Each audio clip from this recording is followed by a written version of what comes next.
for you. Open the gates! All magic flows to me. 1, 3, 4 were virtually entirely set up by me with no programming assistance. That was very different than what we do in Smite 1, and that those abilities all had significant changes over time because of the ability to prototype, test, and adjust all in the design. Very excited to let more players into Smite 2. The closed testing with ambassadors and streamers and pros has been really fun, and with employees has been really fun. We hear a lot of positive feedback every test, and then also a long to-do list. We're trying to remake over 10 years worth of game here, so. Do we do more texture maps now to give better resolution and stuff like that? So higher polygon counts, things of that nature. The biggest thing's been probably cloth simulation and learning the ins and outs. She has simulated cloth physics on her movement. In Smite 1, we had to hand key animate all cloth to make it look as much like it was flowing in the wind and stuff like that. But Hecate actually has a big cloth veil, and that actually moves and responds to the physics and the world around her.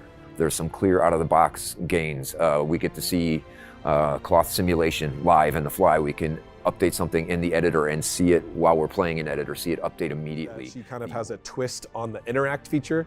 Hecate has 2 special case interacts just for her, that in certain situations she can now interact. So her passive is actually kind of an active in this way. The other one is her ability 2. She puts down a magic orb. Every single ability that's activated from an enemy god or ally god powers it up, and then she refires it to do damage based on how much fighting was going on in the area. Another one of Hecate's abilities, we're rendering a flow map over everything, which is this. The world of Smite, the gods that you play as, we want the player to feel they have the tools they need to play and the information that they need without weighing them down. Everything that you are seeing right now, it's still on this evolving process, and every day it's changing, and that's why it's exciting. And hard work that we are doing on the Smite UI team to make this all come together and feel really nice. That when you're smashing that ability, you're getting the full experience on the 2D side, as well as what's going on in-game. And they utilize a lot of Unreal 5 strengths in polish and bringing the animation and bringing a lot of life to the HUD and making sure we're seamlessly communicating. Battle against the Fire Giant, fully equipped with new abilities and new tactical approaches. Like the back door you can open to sneak in for a steal. Earn game-changing buffs as you defeat the Gold Fury, culminating in the Ancient Fury, a new game-ending objective. Gain every advantage through mastering new lane and jungle mechanics. So another example of a character that changes based off strength in it is Korra. Right now in Smite, he's a hunter, so all of his abilities scale off physical strength or physical power. But now we're going to make him so that he's more of this kind of hybrid hunter that can build strength or int. So if you go pure strength on Korra, not much changes. He still has his in-hands that hit really hard. A lot of his things still scale off strength. Weapon movements leave trails, making attacks more visible. Upper and lower body animations are more in sync, positioning your character within the action. Specific animations and effects have been retuned to add more impact than before. CC status and immunity are now clearly communicated on nameplates, so it's easier to read the flow of combat. And work has been done on the UI and user experience to make sure you truly feel when you're hitting your enemies. And the initial projectile is very strength focused, but the bramble field that feels more magical, that is something that scales up int. So if you want to do more wave clear, you want to go more int focused. If you want to do more single target damage with your bramble blast, that's going to be more strength focused. So that's an example of a character that you can build either way or fully hybrid. But if you want to amplify specific parts, if you want your ult to hit really hard, you actually want to go int focused because it really amplifies the damage of the ultimate.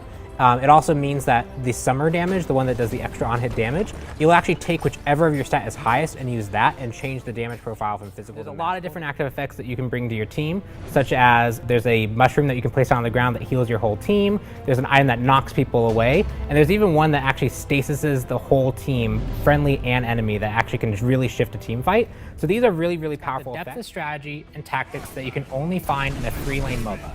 Competition is core to our DNA. And rest assured that Smite 2 is a competitive game that rewards your time and your skill. But unlike those other MOBAs, Smite 2 has amazing third-person combat. Whether you're coming from MOBAs, shooters, ability effects are all new, taking full advantage of Niagara. Watch how Anhur's Pillars dissolve into sand, how Chok's Rain wets the ground, and how Ymir's Wall freezes the nearby environment. These item inventory could potentially have an activated effect, triggered by a button press. If you want blink, buy a blinking amulet. And don't worry, if you don't want to think about using any extra buttons in combat, you can still Instead of a god just having one ability and it's just one piece of code and it's relatively huge, abilities are split into a whole bunch of individual. So in some cases, characters are going to be pretty straightforward. Loki is mostly still a strength-based character. Anhur is still a strength-based character.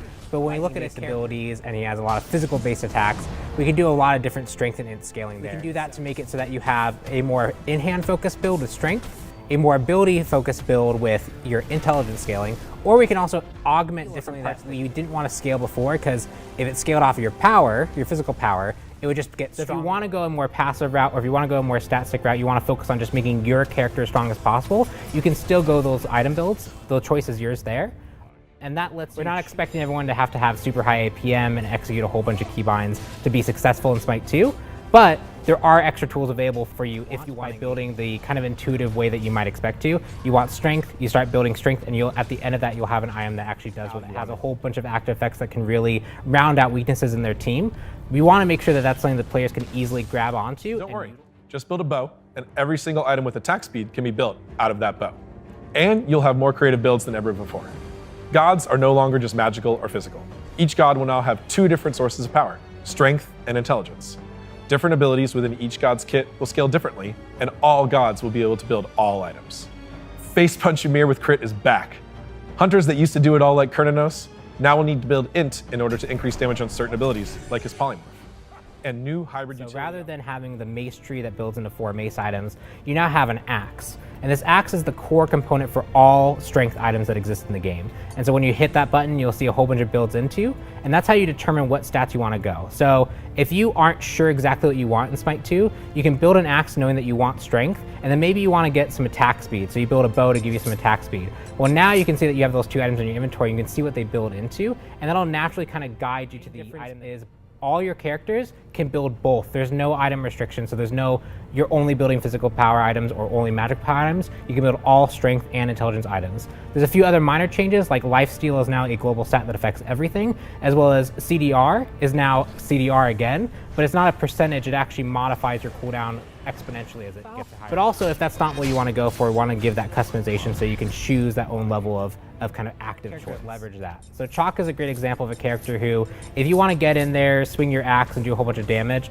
largely strength is going to play to your playstyle, and you could probably build a strength build. Individual components that all have their own functions through the gameplay ability system or gas system. Learning that and figuring out how it all worked together, how it all came together, definitely overwhelming at first, but just got to get the reps in. We did a little prototype of Chalk ulting and actually having lightning tendrils come off of him and spark onto the environment. So with basically no artist even coming in, just stock UE5, we had an incredible looking map, but it wasn't until seeing the lighting effect in the order base where I was like, if that's something that happened from just a simple straight port, what's going to happen when the artists actually get their hands on this? Seeing the upgrades we got just out of the box from UE5 was just awesome. But it was super great to see the nice surprise upgrades that the other groups were doing. Some of those, on the animation side, I didn't see them until I played that, and seeing that first new ice wall that Ymir has is just pretty. For Ymir's wall in Smite 2, we can simulate destruction, and we can have that wall actually crumble into pieces, which is awesome. Bellona's hammer swing feels so much better with the new animation changes and the new audio. She's swinging around, you can really feel that impact. When in Smite 1, it felt impactful, but in Smite 2, it's really pushing that limit. Previously, we would need programming for all this stuff. In the new engine, we can set up all the ability logic ourselves. So projectiles, deployables, repeated effects, ticking effects, combos, chain attacks, anything that plays in sequence or series. There was a lot of cool things that we wanted to jump into, but it requires testing and making sure they work well with gameplay. So in that case, it was feeling out what looks good that is worth keeping. On Smite 1, all the cloth, all the hair, everything, we had to hand key those presentations. Now in UE5, beyond the ability for the cloth to just in a lot of ways look better, it also frees our production time to better focus on the gods themselves, on more skins, and seeing where that can help continue to evolve the game. UE5 was very forgiving on allowing us to have higher poly count, which means a lot of details in architecture or foliage elements. There's a million ways to do things, and finding the right one is the hard one. I think that with the tools and the power power we have available to the design team right now, we're going to be able to make some really cool content for updates across the alpha, beta, and then into the future periods.